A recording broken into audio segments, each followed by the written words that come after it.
ഒരു മട്ടൻ കറി ഉണ്ടാക്കിയാലോ? എളുപ്പത്തിൽ ഉണ്ടാക്കാനാണേ. നമ്മൾ സമയമില്ലാത്തപ്പോൾ ഉണ്ടാക്കാൻ പറ്റുന്നതിന് ഉള്ള ഒരു റെസിപ്പി. അപ്പോൾ നമ്മുടെ പാൻ ചൂടായി. നമ്മൾ 1 ടേബിൾ സ്പൂൺ 2 ടേബിൾ സ്പൂൺ വെളിച്ചെണ്ണയാണ് ഒഴിക്കുന്നത്. എളുപ്പപ്പണിക്കാണ് കേട്ടോ ചോപ്പർ. അപ്പോൾ അതിനകത്തുനിന്ന് നമുക്ക് സവാള ഇട്ട് കൊടുക്കാം. ഒത്തിരി ബ്രൗണായിട്ട് വറക്കണ്ട. ഒരുവിധം അതിൻ്റെ പച്ചമണമൊക്കെ പോയിട്ട് ഓൾമോസ്റ്റ് ബ്രൗൺ ആവുന്ന പരുവത്തിന് ആവുമ്പോൾ നമുക്ക് അടുത്ത സാധനങ്ങളിടാം.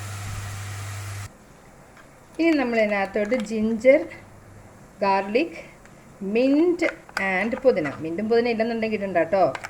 നിങ്ങൾക്ക് ഗ്രീൻ ചില്ലി ഇടാം. സോ നമുക്കിതിനെ സോട്ടേ ചെയ്യാം.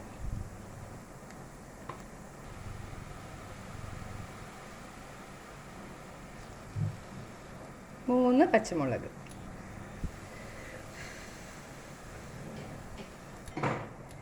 നമ്മളിപ്പോൾ ഒരു കുഞ്ഞ് ടൊമാറ്റോ, ഒരു മീഡിയം സൈസ് ടൊമാറ്റോ നമ്മൾ ചോപ്പ് ചെയ്തിട്ടുണ്ട്. ഇത് ഇങ്ങനെ ഒരു ചോപ്പർ ഉണ്ടെങ്കിൽ വളരെ ഹാൻഡിയാണ്. ഈ കറിയുടെ സ്പൈസിനെസ് വരുന്ന എവിടെ നിന്നാണെന്നറിയോ? നമ്മുടെ ജിഞ്ചറും ഗാർലിക്കും പിന്നെ ഈ പച്ചമുളകും ഇട്ടതിൽ നിന്നാണ്. നമ്മൾ ചുമന്ന പൊടി ഇട്ടതിനെ അധികം കോംപ്ലിക്കേറ്റഡ് ആക്കുന്നില്ല. ഇപ്പം നമ്മൾ ഇച്ചിരി മഞ്ഞൾപ്പൊടിയും പിന്നെ 1 ടീസ്പൂൺ കുരുമുളക് പൊടിയും,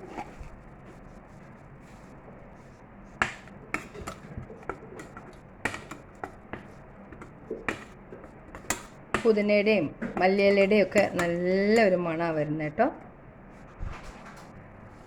ഇപ്പം നമുക്കിച്ചിരി പാകത്തിന് ഉപ്പിട്ട് കൊടുക്കാം കേട്ടോ. ഇതിപ്പോൾ 1 ടീസ്പൂണാണ് ഇട്ടിരിക്കുന്നത്.